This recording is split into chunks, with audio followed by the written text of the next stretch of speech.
So,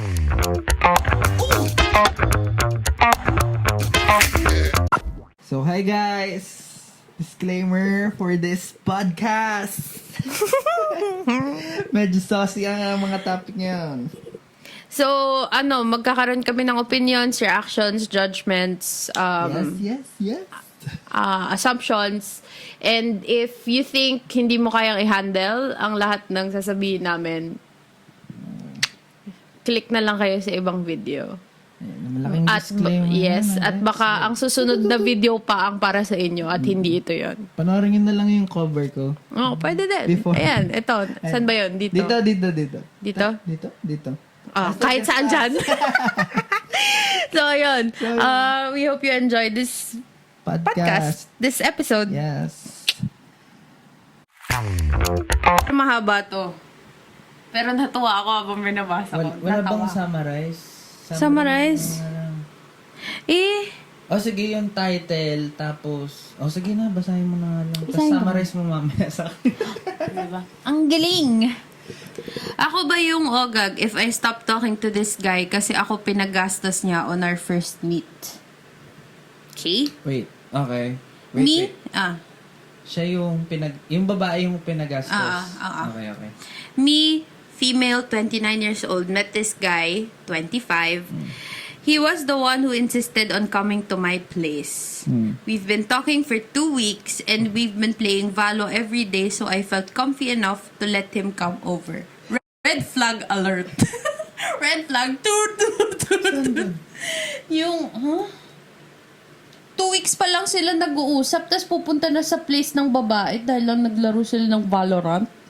Okay, gets. Nagaya. Oo na, okay na, gets ko Okay. na. Guys. Beforehand, siya talaga yung nagpipilit pumunta and telling me na he wanted to hang out and we'll just order food and watch a movie or drink with me and my sisters. So yun nga, to make the story short, I wasn't expecting for him to pay for everything. I was willing to share naman sa gastos for the food and bevs.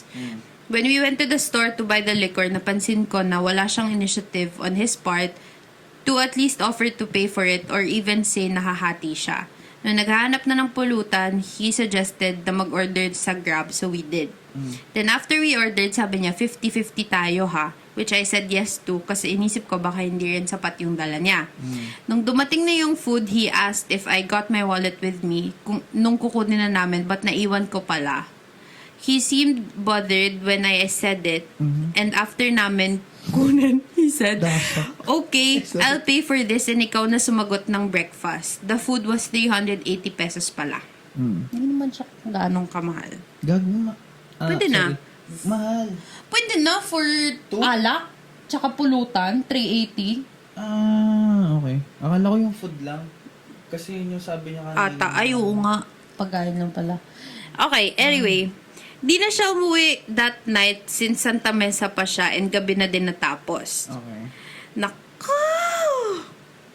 We hooked up that night, not gonna lie, and was expecting for him to go the next morning. Me being the pushover that I am, even thought gusto ko na siyang umuwi. I let him stay pa kasi nakasundo niya na yung pamangkin ko. And he insisted in saying, and I don't know how to say no. That morning, he wanted to eat something for breakfast. But since I lived on my own, I don't have really stock of food. So sabi ko, pa-deliver na lang. And I told him, kahit siya na lang kasi hindi talaga ako nagpa-breakfast. I was already aware na ako talaga yung nagpa-pay nung I was already aware na ako talaga magpa-pay nung breakfast, which I did. He ordered something for 200 pesos, so I paid for it. Ang nakakainis lang is the whole day, ang dami niyang gustong gawin involving eating kasama yung pamangkin ko. Then he would say, ikaw magbabayad ha. Nagmerienda na. Nagmerienda kami.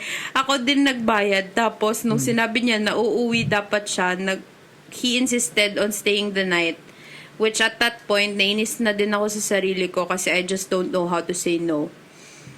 So he stayed the night and we ate and still hindi pa rin talaga siya gumastos. Ang tibay mo, kuya! Mahiya ka naman! Siya na nga yung... Di ba? Hindi siya in-invite eh.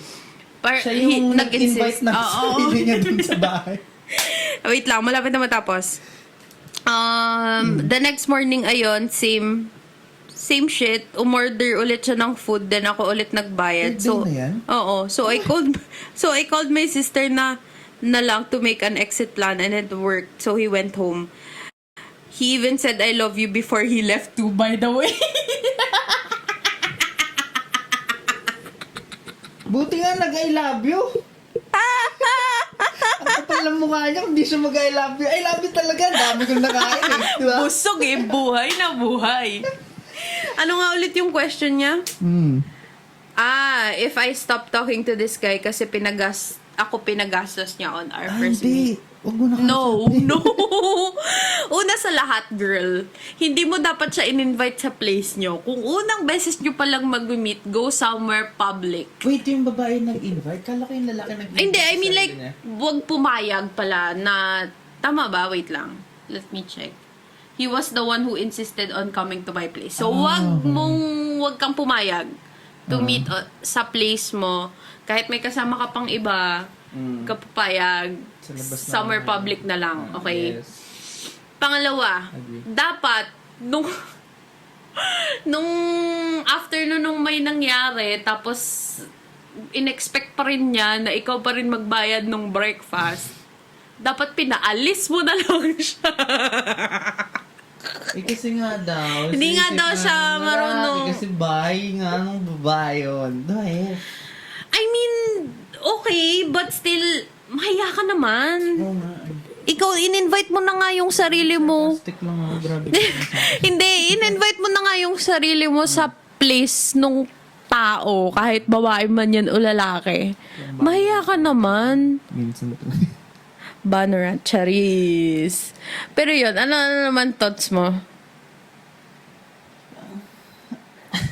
Alam mo, hindi ko siya ma-process kasi sobrang ekis nung lalaki. Ako kung yung dahil nga lang dun sa tanong nung babae, kung kailangan, wag mo na kausapin, ate girl, promise. If he wanted to, he would. Ma'am, natawag ko sa'yo, ma'am, wag na. Itigil mo na. Masama yan. Makakasama sa bulsa yan. Parang ano, no? Kasi kahit tropa mo na nag-invite ng sarili niya, may... Ako sa 3 days. 3 days. Hindi ko kaya. Hindi kaya. 1 day lang, overnight, okay na yun. Oo. Na makikikain ka. Ganon. Kasi nagawa ko na yun nung college. Shout out sa best friend ko na taga-Taft. Avia, I love you for saving me. May mga times talaga na nasa short ako. Tapos minsan pagbibisita ko doon. Weekends. Oh, yun. No. Minsan makikain ako. Tita Lay, thank you so much for feeding me. Pero one night lang naman yun. That mommy. Mami Lay, thank you. Pero syempre ganun talaga. Pag mag-isa ka nakatira, ganun. Parang minsan short ka. Tapos love naman nila ako. So, pinakain naman ako. Ganun. Pero hindi naman ako nag-overstay doon, no? Hindi ko naman ini-expect na... Diyos ko, day, kakahiya ka, bes. Tsaka pag pinakain ka naman, magugas ka ng pinggan, mag-ambag ka kahit papano kung wala kang pera. Same. 'Di ba? Ligpit mo yung pinagkain. Oo, ganun. Maganda pag ikaw naghugas, mas nakakatuwa yun. Totoo. As hindi naghuhugas namin. Hoy, naghuhugas na ako nun. Ngayon, no? Anyway, ano ba thoughts mo? Medyo related to the topic. Who pays for the first date? Kasi, wait lang Ako medyo makaluma dahil madami ng mga matatanda na nakakausap. Pero kasi may mga naririnig ako ngayon na kung sino ang nagyaya, siya ang magbabayad. Exactly. Yun ang sinasabi. akin. Oo. Pero ako kasi ano ba egotistic guy? Uy! Pangit Wait yun. lang. Pangit ba yun? Okay, never mind.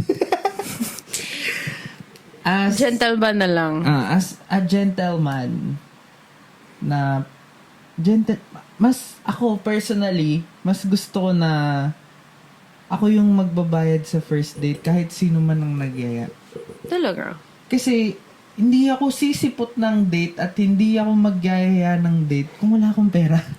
Oo, tsaka kung... Ako personally speaking. Tsaka kung di mo naman trip yung tao. Oo. Ikaw, kung trip mo siya na dahil madami siyang pera, sama ka na siya pagbayaran. Tulad nung nangyari ko sa'yo. Grabe. Grabe talaga. So, ano ugali? Hindi ko... Pero para sa akin, Ganun rin kasi talaga. sa akin, yun dun sa first date thing, kung sino yung nagyaya. Kasi, you're asking that person to take time out of their day and to spend it with you. So, parang courtesy na lang din to pay for whatever. Unless, napag-usapan nyo na, uy, 50-50 tayo kasi medyo ano ako ngayon.